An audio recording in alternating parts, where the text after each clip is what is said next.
A very good morning, my dear students. Today, the date is 25th of October 2021, Monday, and on behalf of Vimla Devi Public School, Siliari, I welcome you all. Today, we are going to start a new chapter, chapter 8, between the two world wars, the Russian Revolution and the Great Depression. This is we are going to study social science of class 10 CG board lesson 8 between the two world wars, the Russian Revolution and the Great Depression. This is part 1 of this video lesson of this lesson. Between the two world wars, दो विश्व युद्धों के बीच, दो विश्व युद्धों के बीच the Russian revolution, रूसी क्रांति, रिवोल्यूशन यानी क्रांति, the Russian revolution and the great depression और महामंदी. What is the lesson? दो विश्व युद्धों के बीच रूसी क्रांति और महामंदी. As the first world war came to a close, जैसे जैसे प्रथम विश्व युद्ध समाप्त होने लगा, a revolutionary wave swept across Europe, वैसे वैसे यूरोप में एक क्रांतिकारी लहर उठी.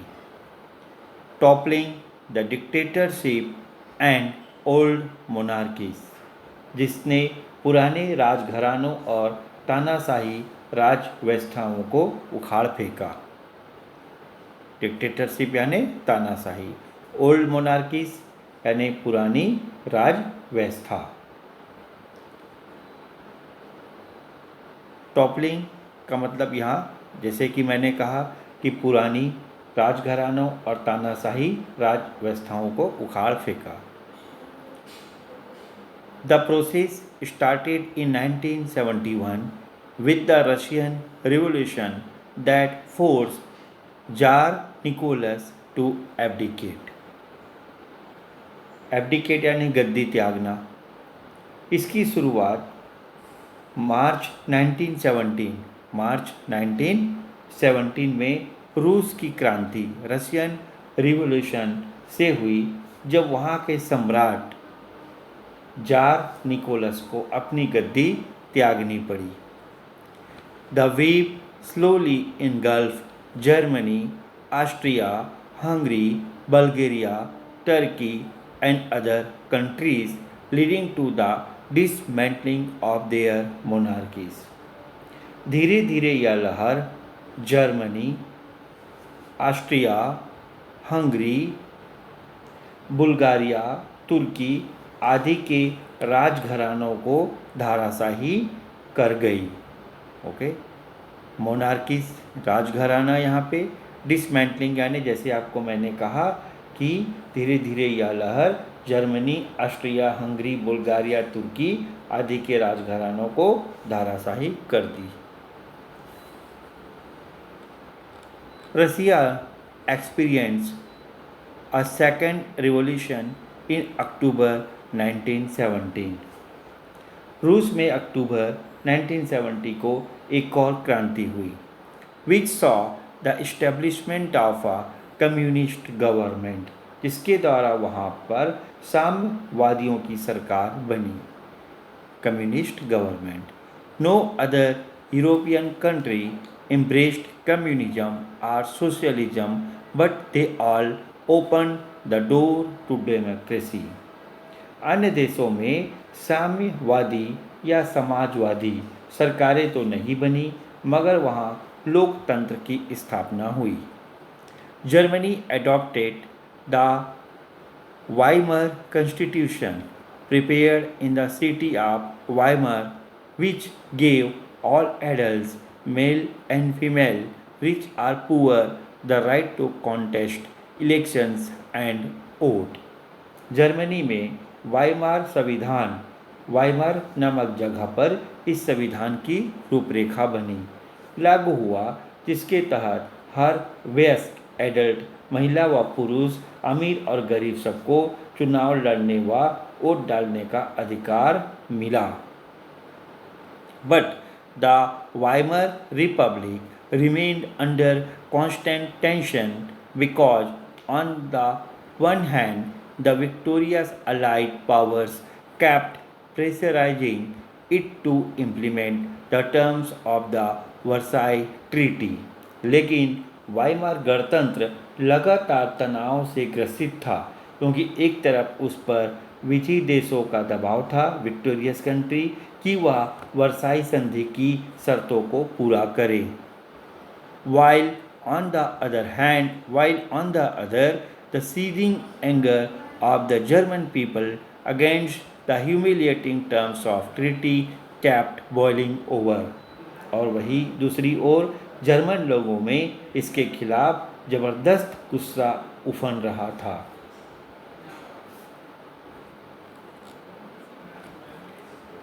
In Turkey, a democratic and secular government was installed on October 29, 1923, under the leadership of Mustafa Kemal Atatürk.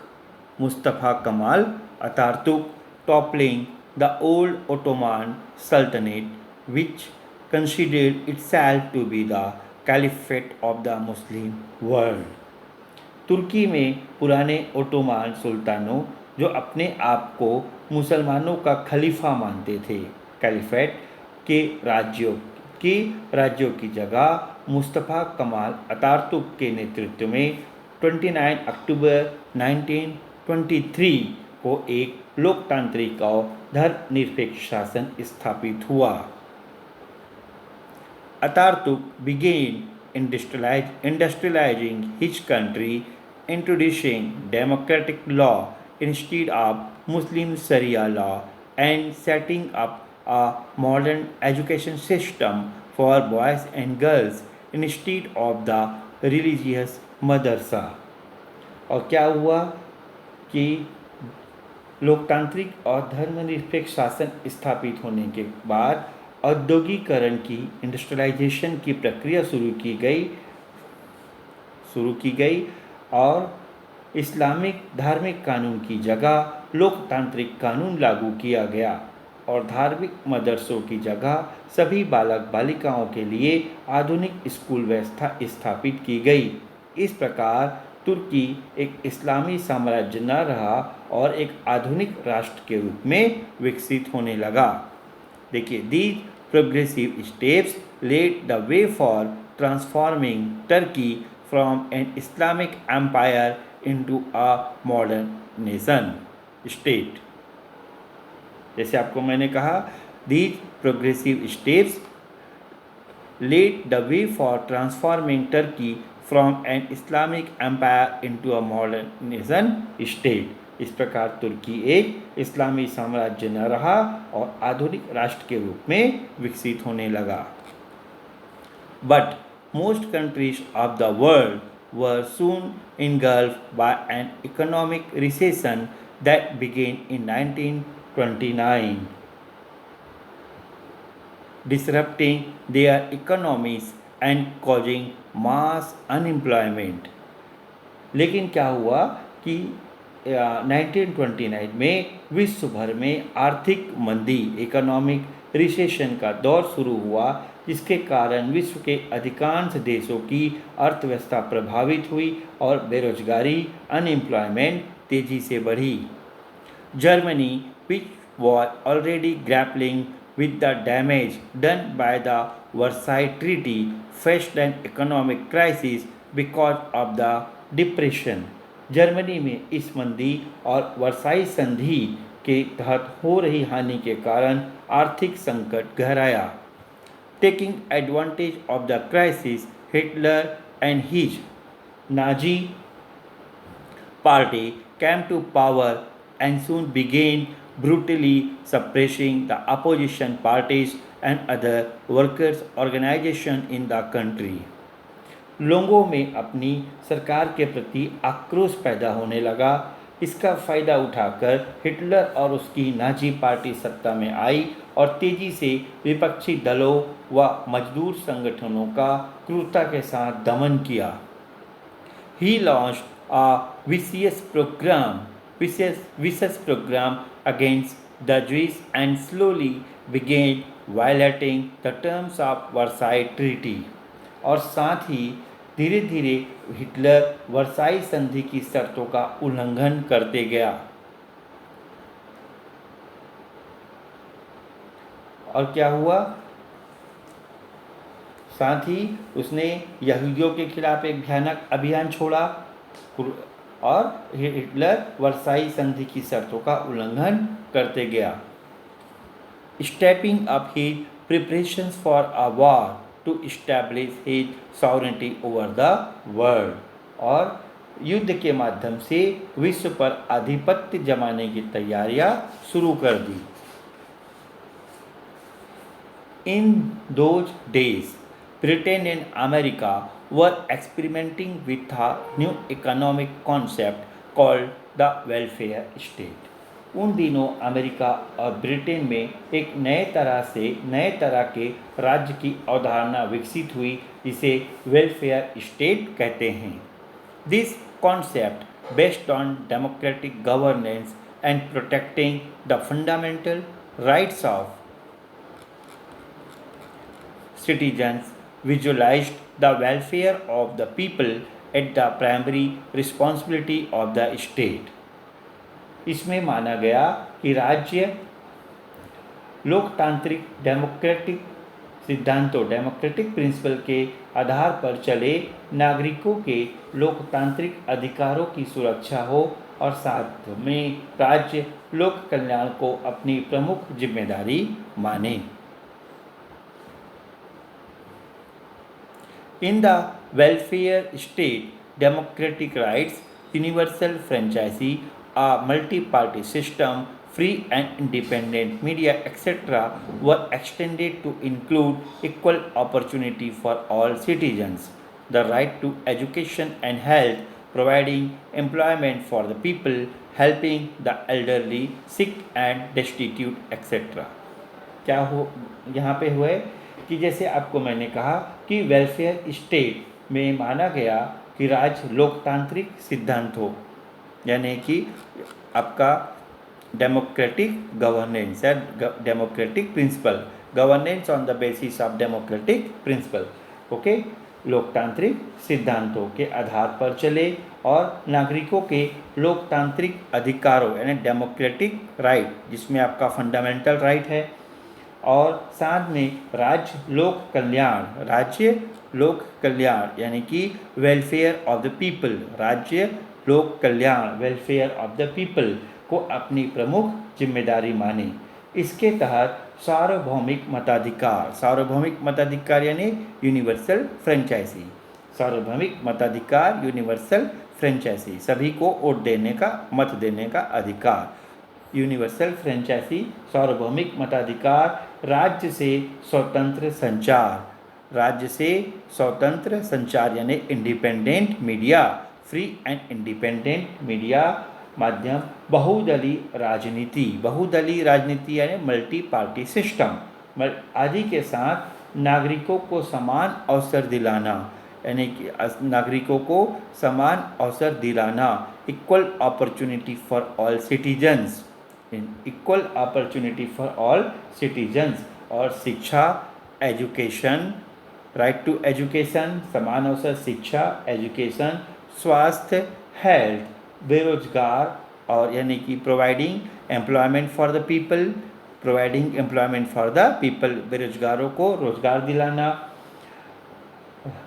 निराश्रितों, बीमारों व वृद्धों की देखभाल यानी कि होता है पीपल हेल्पिंग द एल्डरली यानी कि जो वृद्ध हैं, सिक जो बीमार है, और डेस्टिट्यूट का मतलब निराश्रित की देखभाल आदि राज्य अपने जिम्मे में ले लिया। यानी Britain and America were able to survive the great depression of 1929 by adopting these welfare measures. इस तरह के राज्य के लोक कल्याणकारी कार्य वेलफेयर स्टेट के द्वारा ब्रिटेन व अमेरिका जैसे देश सन 1929 की मंदी यानी कि डिप्रेशन से उभर पाए. Now, my dear students, some questions for you. You go through the above paragraph of this lesson and try to write the answers of these questions, right? And you will get the answers in the PDF form in your WhatsApp group. Question number 1. What impact do you think the war had on the old empires? Were democratic revolutions successful in these countries? क्या पूछ रहा है कि युद्ध का पुराने साम्राज्यों पर क्या प्रभाव पड़ा होगा. क्या उनमें लोकतांत्रिक क्रांतियां सफल हुई. Why is universal franchise important in democracy? लोकतंत्र में सार्वभौमिक मताधिकार यूनिवर्सल फ्रेंचाइजी का क्या महत्व है. How and when did the rule of kings and emperors come to an end in India? यानी भारत में राजा महाराजाओं का शासन कब और कैसे समाप्त हुआ. माय डियर स्टूडेंट्स, देखिए आप इसको पढ़ने का जो तरीका है, आप अपनी बुक ओपन कीजिए. Class 10th CG board social science का लेसन 8, इसमें पेज नंबर आपका इसमें 101 है, राइट. और इसमें जो पेज दिखा रहा है, पेज आप ओपन करने के बाद आप क्या कीजिए, हेडफोन लगाइए और अपनी यहाँ से जो मैं लाइन बाय लाइन पढ़ रहा हूँ, आप उसको कोरिलेट कीजिए अपने बुक में, राइट. आप पढ़िए. पढ़ने के बाद आप उसको 1 बार 2 बार 3 बार, अब जैसे जैसे मैं पढ़ते जा रहा हूँ आप उसको अपने मन से पढ़िए. उसके बाद उसको जिस तरीके से स्टोरी फॉर्म में बता रहा हूँ, राइट, तो उसी प्रकार स्टोरी फॉर्म में हिंदी इंग्लिश करके आप उसको इमेजिन कीजिए. Imagination is very important. Story जैसे याद हो जाता है उसी प्रकार आपको ये लेसन भी समझ में आ जाएगा, याद हो जाएगा. लेकिन एक बात और है, one more thing, revision is the key to success. आपको 1 time 2 time 3 time 4 time at least 5 times इसको पढ़ना पड़ेगा, रिवीजन करना पड़ेगा. फिर विदाउट एनी एफर्टलेस स्टडी हम जिसको कहते हैं, आपको ये सब चीज़ इन स्टोरी फॉर्म में याद आएगा, समझ में आ जाएगा, राइट. बिल्कुल. लेकिन अगर आप सोचेंगे एक बार मैंने हेडफोन लगा लिया, सुन लिया, पढ़ लिया, या फिर एक बार मैं ऐसी स्कैनिंग कर लूँगा हो जाएगा, नहीं होगा. इसके लिए सिंसियर स्टडी करना पड़ेगा और आपको फोकस और कंसंट्रेशन के साथ रीड फ्रॉम योर बुक. आप क्या कीजिए, बुक निकालिए, अपनी पुस्तक निकालिए और लाइन बाय लाइन आप उसको पढ़िए और समझिए मेरे साथ यहाँ पे, right. So tomorrow on 26 you will get the second part of this lesson, right. One by one we will study. This is the first part. You will get second part on 26, and on 26 we will study the Russian Revolution, right. Russian Revolution, Rusi Kranti. So I think it is sufficient for today. Revise your work and work hard. Till then, goodbye to you.